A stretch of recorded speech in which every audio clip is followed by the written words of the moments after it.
Assalamualaikum warahmatullahi wabarakatuh. Salam jumpa kembali Sobat Ravana dimanapun Anda berada. Apa kabarnya hari ini? Semoga selalu sehat ya, karena sehat itu adalah sesuatu hal yang mutlak harus kita adakan gitu supaya bisa melakukan semua aktivitas kita. Nah, hari ini kita ketemu di Harmoni Kampus bersama saya Riani Nur dengan mengambil sebuah judul atau tema tentang semangat meraih cita-cita pendidikan melalui beasiswa LPDP. Kita ada di studio podcast Ravana, inspirasi harmonis dan produktif, tapi Anda bisa juga mendengarkan melalui 107.7 FM Radio Ravana ya. Jadi selain streaming, saat ini bisa streaming di YouTube Radio Ravana, juga bisa mendengarkan melalui radio di 107.7 FM. Oke, tentang semangat meraih cita-cita. Kalau zaman sekarang itu sepertinya sudah lebih mudah, asal kita mau berusaha bisa melalui beasiswa. Nah, di Indonesia ini ada satu beasiswa yang sangat terkenal sekali yang dikelola oleh Lembaga Keuangan Negara atau Kementerian Keuangan Negara Republik Indonesia bernama beasiswa LPDP. Untuk sepanjang yang saya tahu ya, untuk tempat kuliahnya sendiri bisa di luar negeri dan di dalam negeri. Dan hari ini dengan judul kita semangat meraih cita-cita pendidikan melalui beasiswa LPDP, saya menghadirkan 3 orang, saya sebut bintang tamu ya, karena akan mungkin lebih ke bercerita pengalaman sebagai awardee atau penerima beasiswa dari beasiswa LPDP yang kita kenal, yang tadi saya sebutkan dikelola oleh Kementerian Keuangan Republik Indonesia. Siapa saja beliau-beliau ini? Beliau-beliau ini adalah dosen dan kebetulan juga sudah mengabdi dengan jabatan dan juga tanggung jawab yang cukup banyak di kampus IAIN Sorong sebagai ASN atau aparatur sipil negara. Dan langsung aja, mungkin yang belum sempat lihat flyernya tadi, kita kedatangan 3 orang, yaitu Bapak Miftahul Fadlik Dabamona MSc Tesol. Saya harus lihat contekan ya, mohon maaf. Kemudian ini beliau adalah awardee LPDP di tahun 2014, saat itu mendapatkan di Belfast University. Kemudian ada Ibu Misnariah Idrus MA, beliau awardee dari LPDP di tahun 2015-2016 di Birmingham University. Kemudian yang ketiga ada Ibu Eva Rubawati Syaifuddin M.Medcom, mohon maaf ya.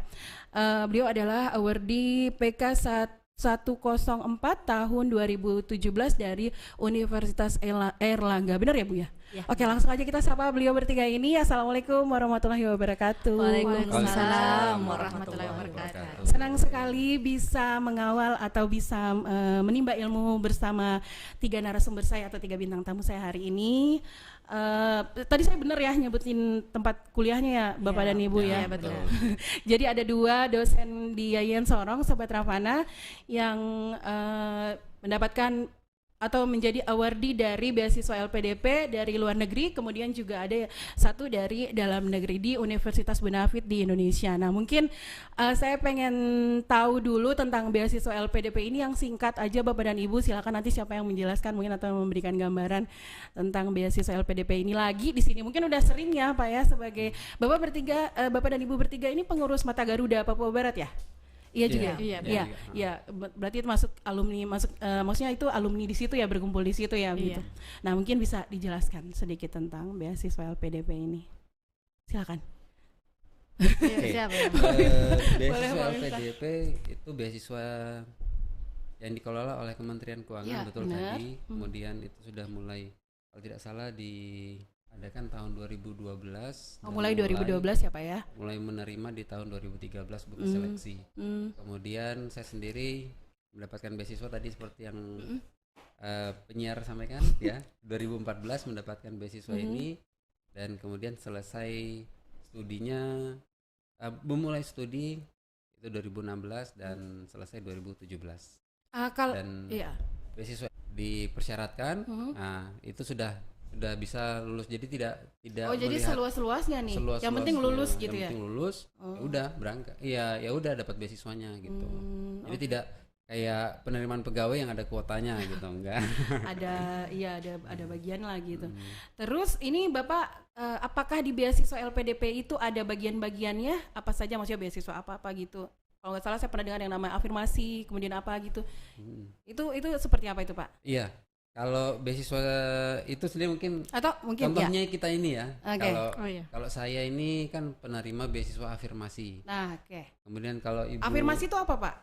Afirmasi itu daerah atau Jadi tadi yang Pak Miftah bilang bahwa Indonesia Timur, ternyata di daerah afirmasi itu masih masuk juga di daerah Indonesia Barat kayak Sumatera, Aceh, Ya, itu betul. masih masuk Oh, ada daerah juga? Ada afirmasi. beberapa. Oh, ya. termasuk. Iya. Aceh juga termasuk. Iya, ada beberapa. Hmm. Jadi yang memang masuk daerah afirmasi bagi yang tinggal, besar dan menyelesaikan pendidikannya minimal di daerah afirmasi itu bisa mendapat Keleluasaan untuk mengikuti. ya, mendaftar betul. melalui Iya, daerah untuk Dan mendaftar. tambahan lagi tuh baru dapat info lagi loh. yang Ternyata terbaru.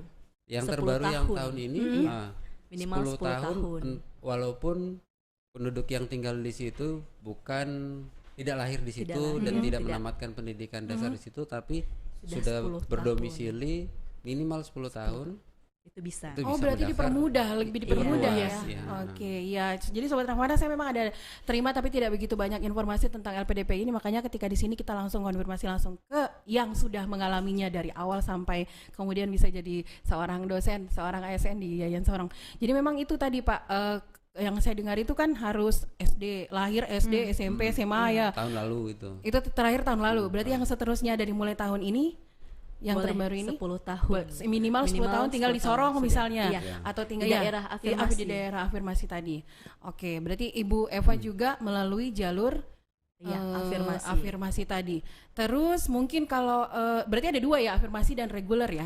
Iya, ada target juga ya, yang untuk PNS, TNI, Polri itu ada sendiri, Oke. untuk kader ulama itu ada sendiri khusus, dan yang saya tahu itu Wirausaha. iya, ada putra putri Papua.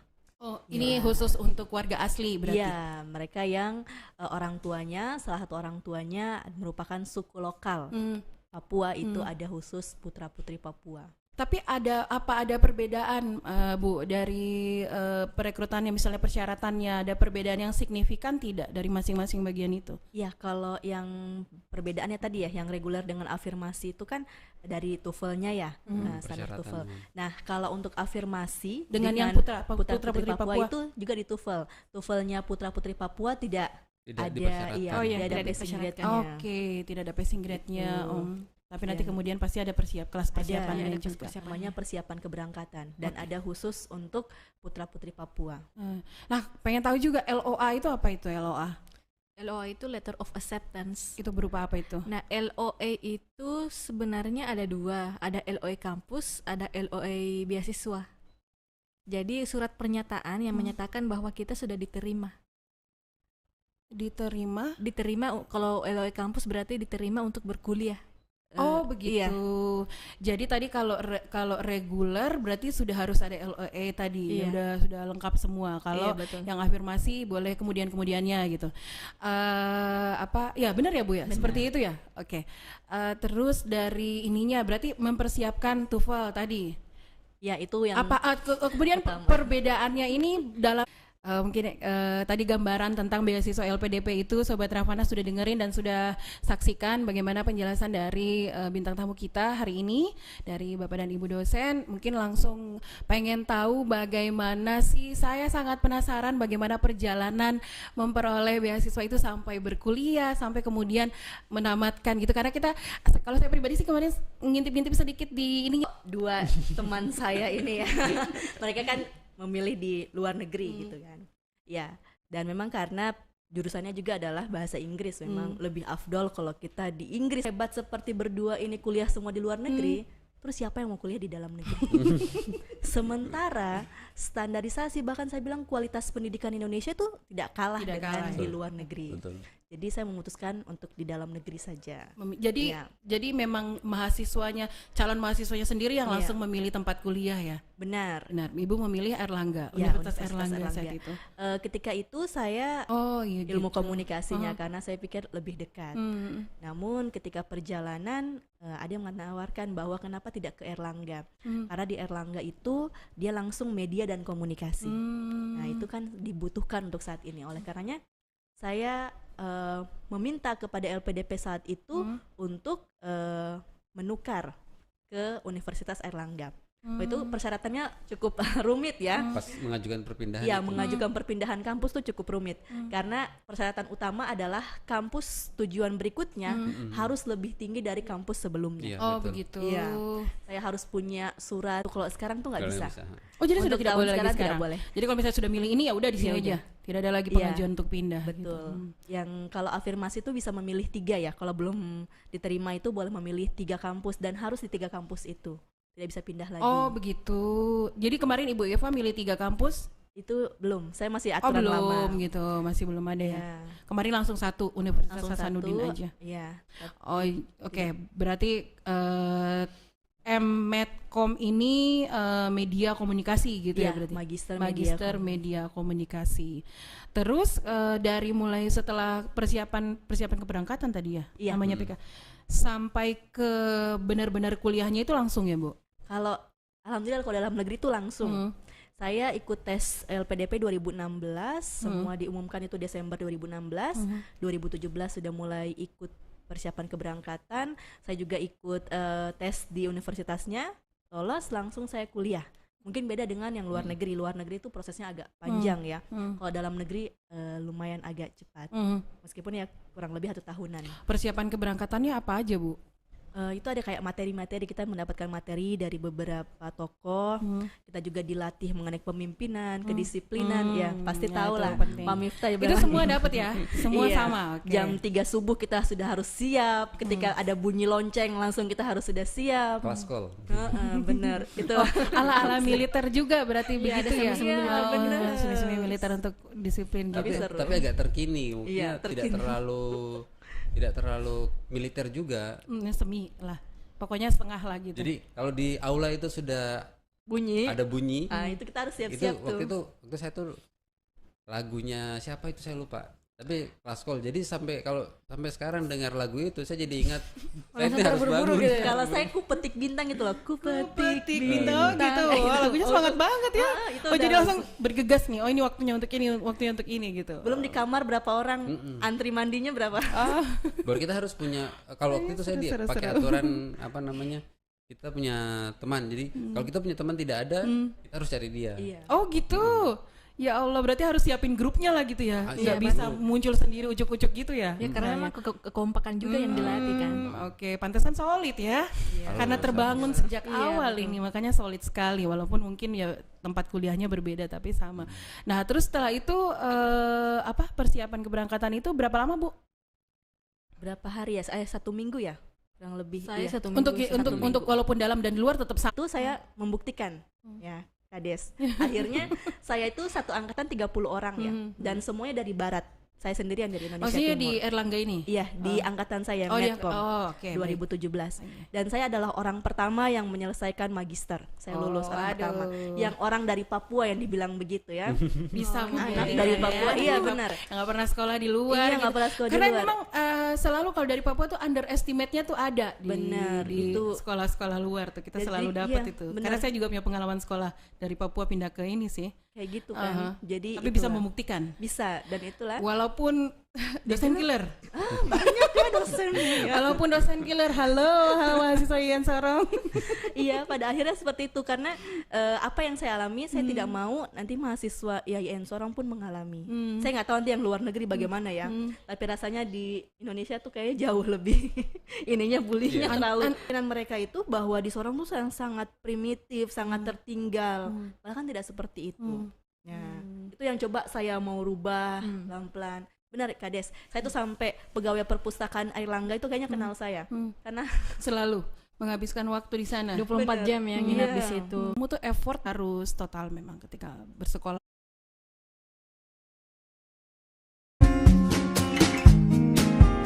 Demikian yang dapat kami sampaikan. Wabillahi taufiq wal hidayah. Wassalam.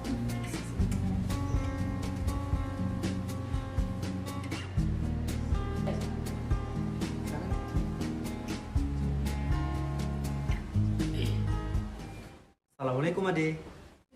Salam kakak. Ini Ade lagi bikin apa kah? Kita lagi buat vlog kakak, buat lomba literasi digital yang diadakan oleh Kementerian Agama. Wah, kan terkosong baru sekarang kan kelas berapa ini? Tunti kan su Kelas kelas 3 3 kakak. Oh, kelas 3 SMA. Iya. Oh. Nanti adik-adik mau lanjut kuliah di mana? Kalau saya sih pengennya kuliah di Pulau Jawa ya kak. Kalau saya mungkin Sulawesi kah apa?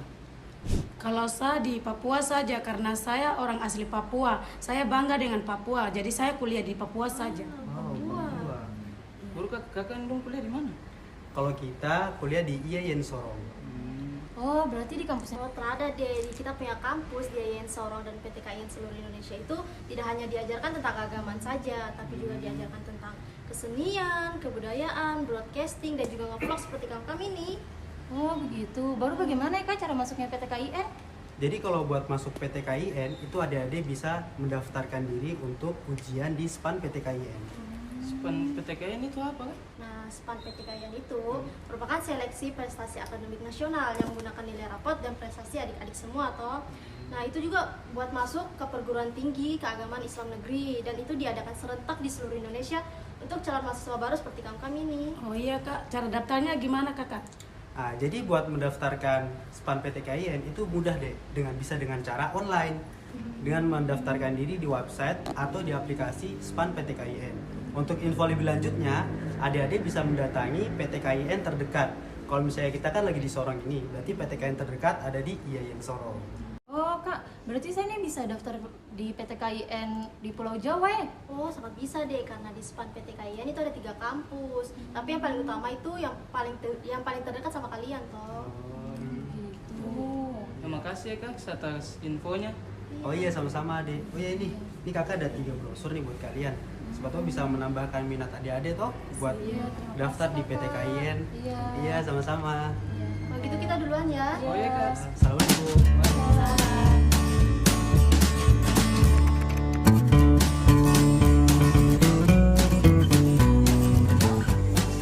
Alhamdulillah sudah, kamu gimana? Tetap semangat ya. Assalamualaikum kak. Salam. Kakak masih ingat itu kak? Oh iya iya, kalian siswa SMA 1 kan? Iya itu. Wah, kalian sudah di mahasiswa IAIN Sorong ya? Iya kak.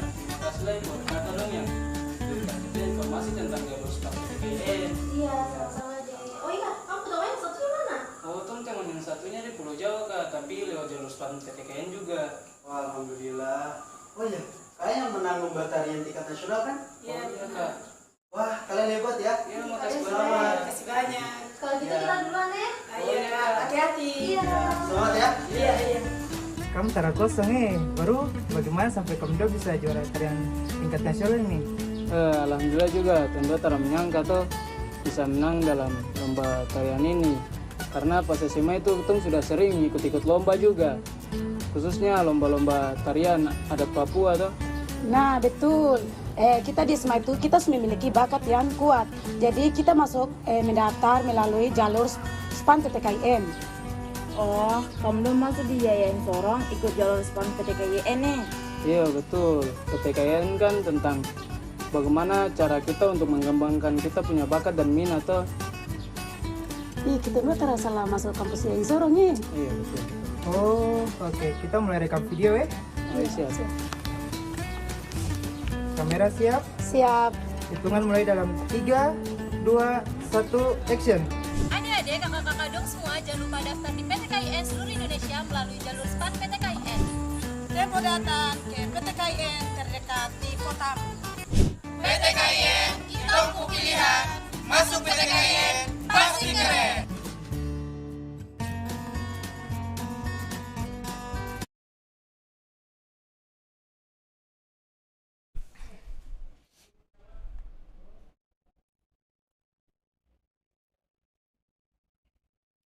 Oke, kita kembali lagi masih di studio podcast Arafana IAIN Sorong, Inspirasi Harmoni dan Produktif. Masih bersama saya Riani Nur di Harmoni Kampus kita kali ini dengan tema tentang beasiswa LPDP yang langsung menghadirkan 3 orang bintang tamu, dosen IAIN Sorong yang mengabdi sebagai ASN dan punya pengalaman atau menjadi awardee dari beasiswa LPDP dari Kementerian Keuangan Republik Indonesia. Tadi di sesi pertama kita udah ngobrol bagaimana secara garis besar beasiswa LPDP itu Sobat Ravana. Kemudian saya juga sudah tanya-tanya sama Ibu Eva tadi pertama kali pengalamannya berkuliah magister besar ketika berkuliah di Universitas Airlangga adalah beliau ini tamatan Stein Sorong saat itu ya, Bu ya, benar. Tahun berapa tuh, Bu? 2012. Angkatan pertama ya, Bu ya, dari program studi komunikasi dan penyiaran Islam KPI. Jadi secara sudah disampaikan tadi perbedaannya besar sekali ya, Bu ya. Ya, benar. Besar sekali ya, seperti langit dan bumi. Dan ini bisa menjadi motivasi pastinya untuk mahasiswa Yayan Sorong bahwa ada lulusan, ada alumni dari Stein Sorong yang kemudian datang kembali ke sini setelah menyelesaikan studi S2-nya melalui beasiswa LPDP dan jadi dosen terbaik pastinya di kampus kita ini. Amin ya rabbal alamin. Gitu pun juga dengan bintang tamu saya yang berdua ini, Bapak dan Ibu. Tunggu dulu Pak, saya masih mau sedikit tanya lagi ya Pak ya. Kita tentang tadi bagaimana Bu Eva proses perkuliahan. Silakan mungkin ada pengalaman yang bisa dibagi tentang motivasi istilahnya bagaimana? Selain mungkin tadi Ibu sebutkan Ibu rajin ke perpustakaan yang pertama ya, kemudian apalagi mungkin yang dilakukan sepanjang perkuliahan pengalamannya? Ya, kalau saya sedih ya, jadi kalau kuliah itu tidak hanya ibaratnya kita bilang sekarang mahasiswa kupu-kupu, jadi kuliah pulang gitu. Kita harus banyak bersosialisasi dengan orang lain. Itu yang saya alami. Jadi karena memang saya pikir saya dari anak Papua ini ya, orang bilang anak Papua, jadi saya harus banyak bersosialisasi dengan orang lain. Jadi itu yang utama. Iya, karena saya kan memang studinya ambil komunikasi, studi media. Jadi saya banyak bergaul dengan bersosialisasi dengan orang-orang media. Dengan itu kita tahu bahwa kedepannya ketika kita tahu juga bisa berhubungan juga dengan pejabat-pejabat, kita mengetahui dan juga itu kita dapat channel itu yang menurut saya. Jadi kalau kita kuliah tidak hanya mencari itu tadi ilmu saja, mencari bagaimana kita di kelas saja, tapi juga kita harus banyak di luar kelas. Karena menurut saya ini tidak terlalu jauh berbeda ya. Tapi di sana itu menurut saya yang saya alami, kalau di kampus di luar itu, di luar Sorong, di sana benar-benar kesetaraan. Jadi yang tidak boleh terlambat itu bukan hanya mahasiswanya, tapi dosen. Jadi di situ ditulis bahwa yang terlambat bukan hanya dosennya, bukan hanya mahasiswanya, tidak boleh masuk. Baik. Memang kesetaraan di sana. Jadi peraturan perkuliahan itu bukan hanya terlambat 15 menit berlaku untuk mahasiswa, tapi juga untuk dosennya. Dosen terlambat 15 menit keluar. Ya nggak jadi perkuliahan. Nggak jadi perkuliahan gitu. Seperti itu. Dan di sana itu sistemnya sudah jelas begitu. Jadi sudah ada sistem jelas kayak absen apa semua itu sudah, dan digitalisasi ya. Kita jadi mengaksesnya itu dengan mudah. Itu seperti itu. Jadi dan dosen perpustakaannya juga sudah digital. Sudah. Ya, udah dan keren dosennya itu saya mau bilang ya bahwa sangat humble ya. Jadi kalau kita hubungi gitu, kadang kalau kita panggil bapak dia nggak mau, jangan panggil bapak, panggil mas gitu. Dan kita mau ikutin itu ya tadi kuliah kita nggak bisa tepat waktu, karena saya sudah berpikir bahwa saya harus selesai 2 tahun. Ini adalah beasiswa gitu ya. Kalau saya lebih dari 2 tahun saya harus bayar sendiri. Saya pikirnya di situ. Oh ya, ini mungkin sekalian saya mau tanya, memang dari beasiswa LPDP ini ketika sudah dapat dan menjadi awardee-nya ada kewajiban tertentu begitu yang harus dipenuhi setelah menyelesaikan pendidikan? Bukan hanya setelah menyelesaikan pendidikan, dalam proses pendidikan pun kita ada namanya Simonef. Jadi itu setiap 3 bulan luar dan dalam. Itu setiap 3 bulan sekali kita harus update. Kita harus laporan, ibaratnya kita pelaporan apa yang kita lakukan, pelaporan bagaimana sistem akademik dan non akademik kita. Kita harus tadi aktif di luar, jadi harus mengikuti banyak kegiatan. Itu juga menjadi penilaian dari LPDP. Jadi setiap 3 bulan kita memberikan pelaporan itu. Nah setelah selesai studi kita juga akan melaporkan hasil studi kita. Begitu ya. Termasuk IPK harus ini ya, reguler untuk dilaporkan kemarin. Iya benar. Iya, itu hasil KHS ya. Iya, itu selalu dilampirkan. KHS ini apa nih? Kartu hasil studi. Jadi nilai per semester. Iya. Nilai IPK sementara gitu. Oh, begitu. Itu harus dilampirkan. Harus dilampirkan sampai maksudnya selama studi ya, studi. Per 3 bulan. Apakah kemudian tujuannya memang kebanyakan sebagai dosen ya kalau ke teman-teman alumni nih ya? Jadi dosen semua ya? Tidak juga, banyak teman-teman alumni. Istilahnya baru cerita dari satu. Betul. Bintang tamu kita bagaimana. Dan yang utama saya ingin angkat lagi adalah bahwa Anda Sobat Ravana ya, mahasiswa yang kemudian lagi menonton saat ini, baik secara live maupun yang ada di studio, bahwa seorang lulusan atau alumni dari Stein Sorong yang sekarang menjadi Yayan Sorong kemudian bisa balik lagi ke sini untuk memberikan ilmunya melalui kesempatannya sebagai aparatur sipil negara lewat pendidikan yang ditempuh di beasiswa LPDP. Jadi sebenarnya nggak berat ya untuk tugas, dan artinya untuk Ibu merasakan sendiri, baik Bapak dan juga Ibu Mista, untuk setelah meraih pendidikan lewat beasiswa LPDP ini, tanggung jawab tadi untuk laporan-laporan itu menjadi sesuatu yang pastinya tidak memberatkan ya. Tidak sih kalau saya. Yang penting kita melaksanakannya dengan baik, kita mendokumentasikannya dengan baik. Itu enak laporannya. Oke. Karena memang tujuan awal kita jauh sebelum kita mendaftar beasiswa kan memang ya mau sukses belajarnya. Jadi segala upaya pasti akan kita lakukan. Maksudnya selama S1 saja yang sebelum kita masih biaya orang tua kan, itu kan kita sudah serius belajarnya.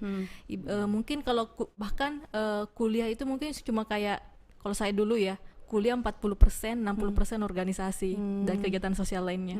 Mungkin Ibu langsung bisa cerita gimana proses awalnya. Jadi bagaimana dari SMA-nya Ibu? Itu tadi kan jalur reguler ya? Iya. Dari Sulawesi atau dari mana? Dari Sulawesi Selatan. Dari Sulawesi Selatan ya. Terus? Nah, jadi sebenarnya di Sulawesi Selatan pun itu masih ada beberapa daerah yang masuk di daerah 3T. Cuma kalau di daerah saya namanya Kabupaten Sopeng. Nah, itu sudah dianggap maju. Sudah dianggap maju. Tidak bisa lagi ikut yang afirmasi gitu. Sudah tidak bisa ikut afirmasi. Jadi ya satu-satunya cara yang harus ikut reguler itu. Nah, saya ini jurusan pendidikan bahasa Inggris. Di S1-nya? S1-nya. Di UNHAS atau di UNM. UNM, Ya, dan ya SPD ya memang prospeknya yang ngajar. Kalau bukan guru ya pasti dosen. Iya, baik. Iya. Dan untuk di profesi itu berarti harus meningkatkan kualifikasi akademik juga kan. Apalagi kalau misalkan target untuk dosen berarti mau tidak mau memang harus S2. Nah, sebenarnya kemarin itu, dan ini juga sering saya cerita di forum-forum yang saya datangi, sebenarnya kemarin itu di UNM itu ada aturan mahasiswa lulusan yang IPK-nya sudah cum laude, berarti 3,51 ke atas, itu sudah bebas tes masuk di pasca sarjananya UNM. Bebas tes. Iya, dan orang tua pun bilang kemarin, ngapain harus berjuang beasiswa lagi, ngapain harus jadi waktu itu di tahun 2014 yang namanya IELTS itu di Makassar tuh masih sangat sulit untuk kita temukan yang namanya IELTS. Jadi mau tidak mau waktu itu saya harus hijrah merantau ke Jawa. Di Jawa itu ada kita kenal kampung Inggris, Pare, Kediri. Nah, di situ orang tua bilang, ngapain harus berjuang lagi kayak gini? Kenapa tidak langsung masuk UNM saja? Insya Allah kalau biaya kita bantulah kayak gitu. Nah, saya mikirnya begini. Kalau saya kuliah di UNM, jurusan saya kan bahasa Inggris. Bahasa Inggris. Saya mau mengajarkan bahasa Inggris versi bahasa Inggris yang benar, tanda kutip kayak gitu. Nah, untuk belajar bahasa Inggris versi benar, mau tidak mau saya harus belajar ke native speaker-nya. Entah itu negara Inggris, Amerika, atau Australia kayak gitu. Itu yang pertama. Jadi tujuan utamanya itu adalah saya mau mengejar kualitas pendidikan nanti, kualitas supaya ketika berbagi ilmunya itu bisa memang benar-benar ada langsung dari native-nya, maksudnya dari asal bahasa itu, begitu ya Bu ya.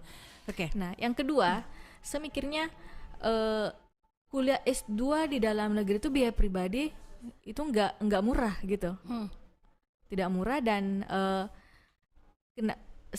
kalau saya mikirnya tuh saya mending saya mending berjuang sedikit lagi, tapi setelahnya saya bisa belajar secara gratis dengan kualitas yang lebih tinggi kayak gitu. Jadi saya bilang ke orang tua saya, berikan kepercayaan saja. Pun kalau misalkan ada tabungan dana untuk pendidikan saya S2 ini, mending itu saya alokasikan untuk persiapan saya untuk kursus lah dan kayak gitu. Wah, keren. Iya, dan pada saat itu sebenarnya juga agak cukup challenging karena di keluarga saya, meskipun bapak dan ibu saya ini adalah guru, tapi mereka itu ya lulusan Indonesia, dan di keluarga saya itu masih sulit untuk meyakinkan bahwa weekend kuliah di luar negeri itu bisa gitu. Karena beda lah mungkin ya kalau misalkan anak-anak yang dari dari keluarga yang berada, mungkin liburan mereka itu sudah anggap biasa lah, jalan-jalan ke Hawaii, jalan-jalan ke Eropa kan, ke kemana gitu, ke Australia kemana. Sementara kita ini jalan-jalan ke Jawa aja itu sudah bahkan belum pernah pada saat itu gitu. Jadi kayak bayangan luar negeri itu di mana sih? Kayak yang wah banget. Jadi gitu. kayak tantangan juga sih waktu itu untuk meyakinkan orang tua kayak gimana. Apalagi di tes IELTS pertama saya itu gagal dan biayanya cukup tinggi. Di saat itu sudah 2 juta lebih dan begitu. Untuk keluarga level PNS agak iya. Berarti Ibu mulai dari Kepare dulu ya. Lalu setelah itu ketika sudah selesai prosesnya itu ketika pertama kali ke Birmingham, ini nama kota juga ya? Iya, nama kota. Birmingham City, bukan? Iya, Birmingham City. Iya, itu betul. Bagaimana tuh perasaannya saat itu? Perasaannya itu kayak lagi berada di Wonderland. Iya, jadi memang beda dari suhu, dari pemandangannya, jenis-jenis floranya juga sangat beda kan. Pemandangannya, rumah-rumahnya itu sangat berbeda. Berapa lama perjalanan dari Jakarta lah? 6 jaman kalau tidak 6 salah. 6 jam ya. Oke. Kemudian bagaimana dengan pengalaman, mungkin seperti yang saya tanyakan tadi sama Ibu Eva, bagaimana kultur shocknya ketika Ibu hadapi pengalamannya saat itu, baik dari pendidikannya, bagaimana dosennya, lingkungan kampus, atmosfernya dan sebagainya. Nah, hal yang sering dipertanyakan, hal yang sering bikin orang kaget kalau bertanya ke saya itu, mereka biasa bilang, Misna, berapa lama kuliahnya? 1 tahun. Wah, cepat sekali. 1 tahun ya Bu ya? Iya, 1 tahun. Tadi magister itu 2 tahun ya, 4 semester ya? Iya. Tapi bisa 1 tahun? Iya. Ini seperti apa lagi nih? Nah, rata-rata kalau di Inggris, memang ini 1 tahun. Oh begitu. Iya. Oh iya. Sesuatu hal yang baru buat saya. Jadi biasa kalau di luar negeri magisternya harus dikejar 1 tahun. Gitu. Memang programnya kayak gitu. 1 tahun. Ya. 2 semester. Kurikulumnya 1 tahun. 2 semester ya. Kalau di kita 4 semester. 3 gitu. semester tapi semester pendek gitu. Oh iya. Kayak 3 catur bulan sih ya. Iya, kayak 3 catur bulan karena 4 bulan. 3 catur bulan. Oke. Jadi 1 tahun tapi 1 tahun di perpustakaan. Sama ya. Iya, betul kayak gitu. 1 tahun tapi 1 tahun di perpustakaan dan jauh sebelum kita berangkat di kampus itu emang sudah mengirimi kita email apa-apa saja yang harus kita baca. Jadi materi yang selama program S2 itu sudah harus kita sebaiknya sudah harus kita kuasai sebelum berangkat ke negara tujuan. Termasuk judul tesis itu sudah harus kita persiapkan sebelum berangkat ke negara tujuan. Gitu. Tapi yang bagusnya di sana ini mirip dengan Ibu Eva tadi jelaskan juga sih. Kadang ya kalau di awal itu mungkin di awal terus terang itu juga saya merasa minder karena kan sering kita dengarkan bahwa Indonesia itu kalau dibandingkan dengan Jepang, negara dunia ketiga. Iya, Indonesia itu kalau dibandingkan dengan ini Jepang, Amerika, Australia ini jauh lebih hebat lah kayak gitu. Tapi yang saya dapatkan di sana justru adalah ternyata basically potensi kita untuk berhasil seperti mereka itu sama saja. Yang berbeda selama ini adalah fasilitas dan fasilitas dan treatment, perlakuan. Karena kenapa? Pada saat kita berkuliah di situ ditempatkan di satu kelas yang sama, which is fasilitas yang sama, dosen yang sama, materi yang sama, ternyata nilai saya mirip-mirip saja dengan yang dari Jepang ini. Gitu. Tapi ada kesusahan language berbahasa begitu mungkin ada. Nah, kalau kesusahan berbahasa sendiri itu tadi kenapa ada persyaratan TOEFL dan IELTS sebenarnya. Nah, jadi sebenarnya untuk beasiswa itu persyaratan IELTS dan TOEFL itu bukan sekadar persyaratan administrasi, tapi memang dibutuhkan karena otomatis kan materi kita sudah pasti berbahasa Inggris kayak gitu. Jadi kalau kita sudah memenuhi skor yang dipersyaratkan, kalau saya kemarin kan IELTS minimal 6,5, ya memang sudah bisa memahami. Sudah bisa jadi mengikuti materinya. Jadi Ibu ini ngomongnya HIPO gitu ya. Oh ya, HIPO. Gitu. Dan iya betul kalau kita relatekan dengan yang tujuan utama saya belajar itu kan untuk belajar ke langsung native-nya. Nah, itu kan kalau kita waktu SD ya, kita belajar bahasa Inggris, misalkan kita bilang boot. Nah, itu kan dianggap salah, yang benar adalah but kayak gitu kan. Padahal ternyata ada daerah kayak Manchester, mereka tuh bilang boot. Dan kita juga mau bilang salah, pronunciation boot itu salah. Mau salah dari mana yang ngomong native-nya kok? Tapi itu menarik loh. Saya ini waktu lulus S1, saya pernah menyalahkan. Pak Mirta lulus S1-nya di Manokwari. Di Manokwari, oke. Jurusan pendidikan bahasa Inggris juga, Pak? Nah, bukan pendidikan, sastra. Oh, sastra bahasa Inggris. Nah, saya itu pernah menyalahkan orang Inggris, asli Inggris ini, London. Berani-beraninya. Saya pede-pedenya, saya kan sastra linguistik kan. Oh iya, oke. Jadi pikirannya saya tuh yang standar buku, textbook itu gini. pronunciation-nya secara fonologi itu kan dia di belakangnya lidah pokoknya ada gitulah. Nah, dia ngomongnya tuh agak bingung. Ini dia waktu itu bilangnya three, tapi kedengaran saya seperti free. Free ya, oke. Jadi saya jadi bingung lah. Ngomongnya nggak gitu, nggak gitu caranya ngomong three, bukan kayak free. Tapi itu saya dengar ulang-ulang, enggak. Memang orang London itu begitu saya mampir ke London, memang orang ngomong three, free. Itu kayak free. Cuma memang ada lidahnya agak dimuter sedikit. Oke. itu karena stigmanya kita kan, stigmanya kita pembelajar dari. Jadi akhirnya gini, kalau Bu Misna sendiri sudah benar-benar wow gitu ya. Bisa. Iya, justru sebenarnya pengalaman itu yang membuat kita pada saat memberikan penilaian kepada mahasiswa atau siswa-siswa bahasa Inggris di kursusan atau di mana itu kita lebih terbuka. Jadi tidak serta-merta oh ini gayanya kayak gini, oh ini salah. Enggak kayak gitu. Ada banyak aksen yang harus yang harus kita pahami kayak gitu. Selesai dalam 1 tahun ya. 1 tahun di perpustakaan di sana. Jalan-jalan ya. Kalau ibu Eva masih sempat nge-mall ya? Oh iya. Sempat nge-mall gitu. Jalan-jalan gitu. Kan kalau di Jawa itu kan kita bisa kayak di Surabaya kita bisa ke Malang, ke Jogja. Iya, dekat jalur darat. Ini jadi di beasiswa S2 itu ada kuota untuk mengikuti seminar internasional 1 kali. Oh, begitu. Menarik sekali. Dan alhamdulillah pada saat itu saya coba masukkan artikel saya di salah satu konferensi internasional di Jepang dan itu lolos. Jadi Indonesia terbang ke UK pertengahan tahun sekitar 6 bulan di sana itu berkesempatan terbang ke Jepang lagi untuk ikut seminar dan itu gratis semua. Waduh, luar biasa. Kalau saya ke Taiwan. Wah, ke Taiwan. Iya. Kalau kami luar biasa ya. Saya waktu itu saya nggak ngambil yang itu. Nggak ambil ya. Cuma saya ngambil bantuan penelitian. Dan bantuan penelitian itu waktu itu saya karena waktu berangkat ke sana dalam keadaan saya sudah berkeluarga, jadi saya sangat merindukan waktu anak saya kan masih kecil. Jadi bantuan penelitian itu akhirnya saya buat penelitian di Manokwari. Saya terbang lagi ke Indonesia. Begitu. Tapi memang karena saya cari sebuah sengaja memilih penelitiannya pulang kampung karena mau ketemu keluarga gitu. Jadi maksudnya itu kayaknya sekali dayung 2-3 pulau terlampaui karena saya relate dengan pengalaman saya sebelumnya, yaitu saya pengalaman sebagai guru bahasa Inggris di SMA dan waktu itu kan masih awal penggunaan buku K13. Jadi judul apa kalau di sana kan tesis saya itu tentang evaluasi buku K13. Begitu. Jadi saya relatekan ke situ terus kebetulan pengalaman saya dan itu tadi jaringan saya lebih untuk mendukung penelitian saya itu di Manokwari, akhirnya saya terbang lagi ke Manokwari dan ketemu lagi keluarga gitu. Oh iya, oke. Berarti kesempatannya dipakai untuk ketemu keluarga jadi juga. Saya nggak ngambil yang bantuan untuk seminar internasional. Oke. Kalau tapi Ibu MA ya, Magister of Art. Master of Arts. Oh, begitu. Bukan itu memang iya kalau pemahaman yang sederhana saya kan biasa SPD MPD gitu. Iya. Nah, itu kalau itu berarti nggak linear ya? Atau gimana? Linear sih. Jadi sebenarnya di luar itu untuk jurusan pendidikan bahasa Inggris itu namanya beda-beda juga. Ada MSc TESOL, ada Master of Arts TEFL, ada MEd TESOL kayak gitu. Jadi kalau mau lihat perbedaan dan kesamanya, ujung-ujungnya kita harus kembali ke silabusnya, mata kuliah apa saja yang dipelajari. Kalau Pak Miftah MSc TESOL itu apa Pak?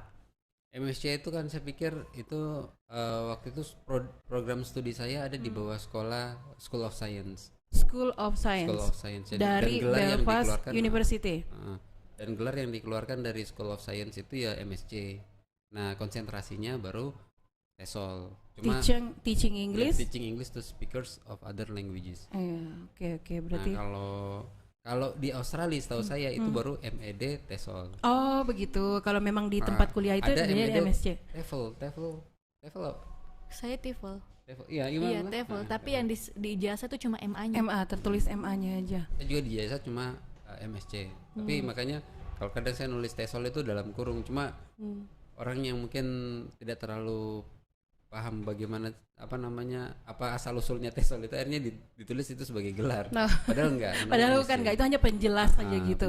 Iya, makanya saya juga pertama kali lihat TESOL ini saya penasaran ini apa gitu. Saya pikir mungkin memang ada di ininya di titel belakangnya. Terus Ibu, bagaimana tips-tipsnya untuk bisa maksudnya di betah 24 jam di perpustakaan? Kita bagi untuk yang menonton saat ini ya. Mirip dengan pengalamannya Ibu Eva tadi sih. karena kita merasa kapan lagi kita bisa gunakan fasilitas ini, Oke, kayak gitu. itu yang penting ya Bu ya. Iya, bayangkan kan dengan studi ID kita atau kayak NIM kita itu kita bisa mengakses semua jurnal yang ada di dunia kayak gitu. Terus enaknya lagi di sana kalau misalkan kita butuh buku, terus bukunya tidak di perpustakaan, itu ada dua opsi. Kita bisa pinjam ke perpustakaan yang lain online atau bisa minta dibelikan sama perpusnya. Oh bisa. Iya. Pengajuan meminta itu kalau di sini nggak ada jadi harus ada. Iya, Wah. belum ada. Saya bayangannya tuh perpustakaannya tuh perpustakaan kayak Harry Potter. Oke, kemudian belajar berarti tidak terlalu dosen-dosennya sendiri mengakomodir semua ya seperti Iya, pengalaman mengakomodir, Ibu. iya. Dan enaknya ketemu profesor-profesor yang Iya. Konsultasinya juga sudah online offline jadi lebih enak. Jadi misalkan kita kerja disertasikan. Kita sudah selesai unit 1. Jadi kita kirim lewat email itu.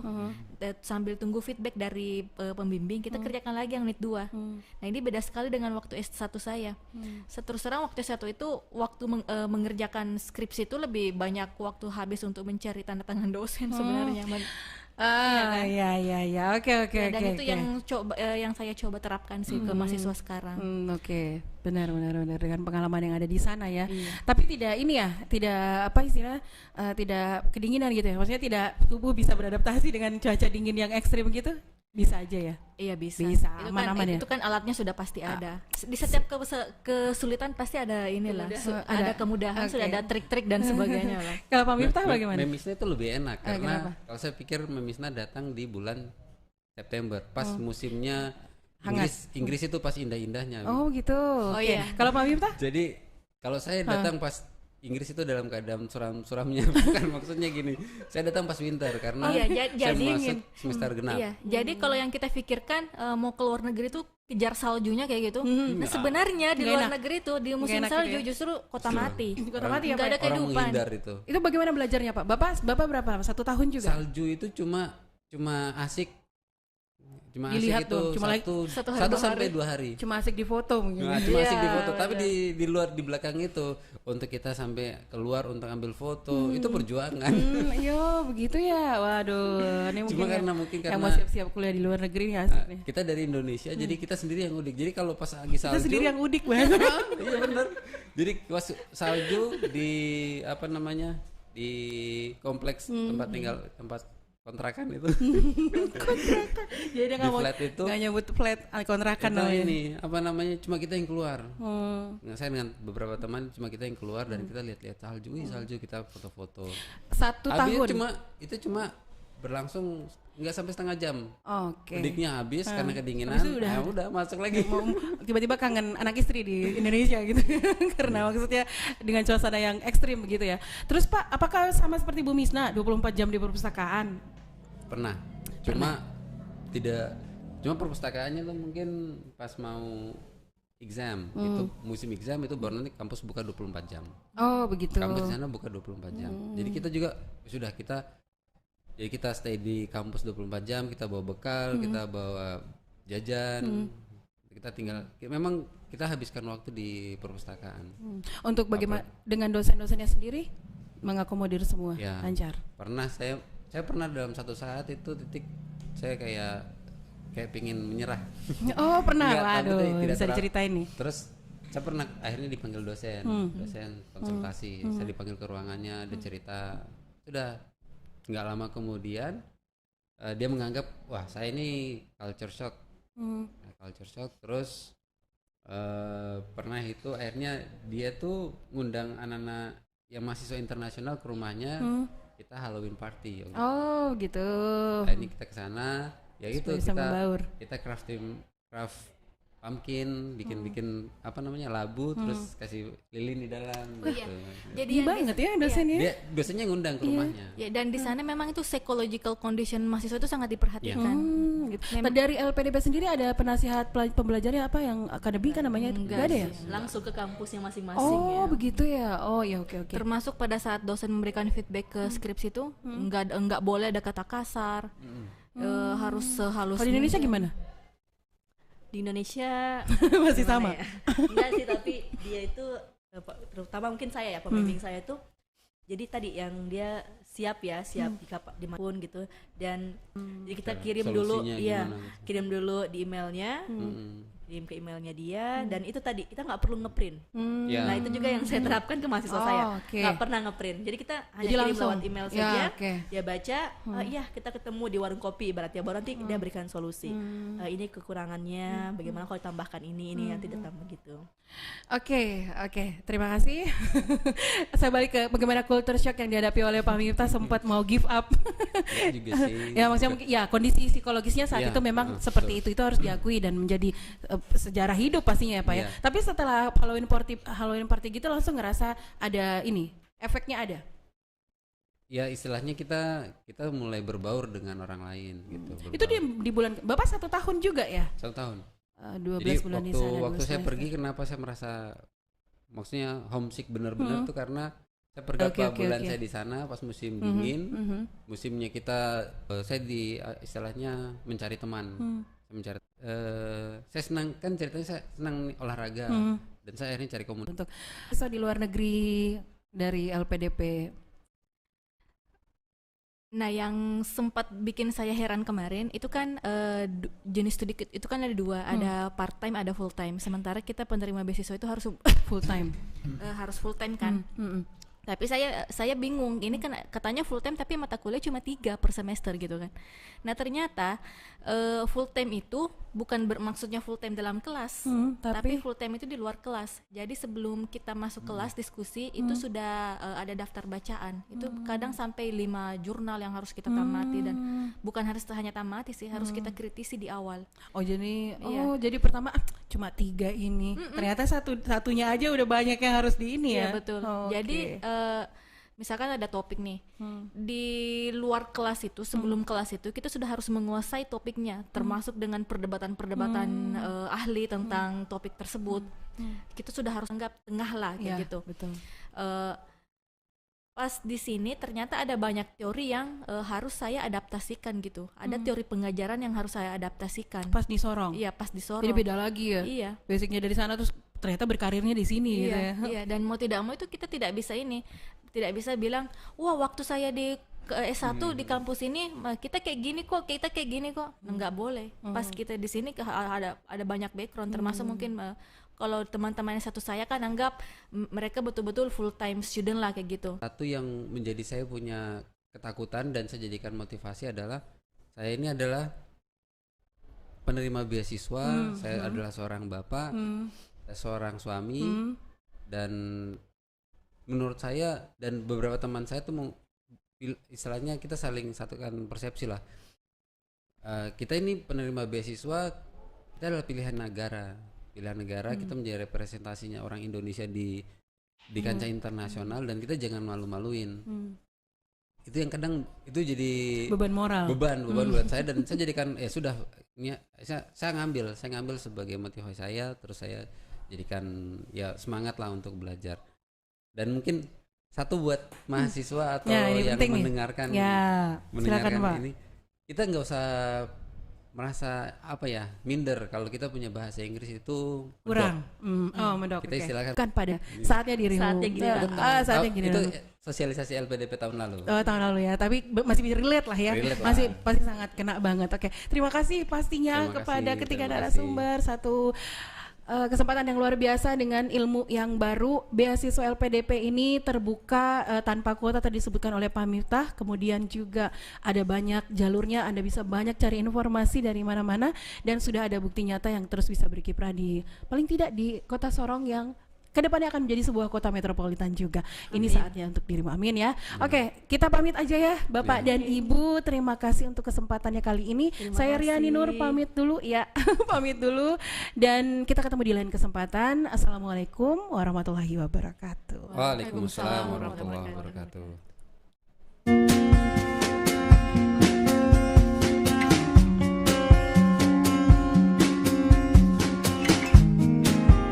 Demikian yang dapat kami sampaikan. Wabillahi taufiq wal hidayah. Wassalamualaikum warahmatullahi wabarakatuh. Oke, Kak.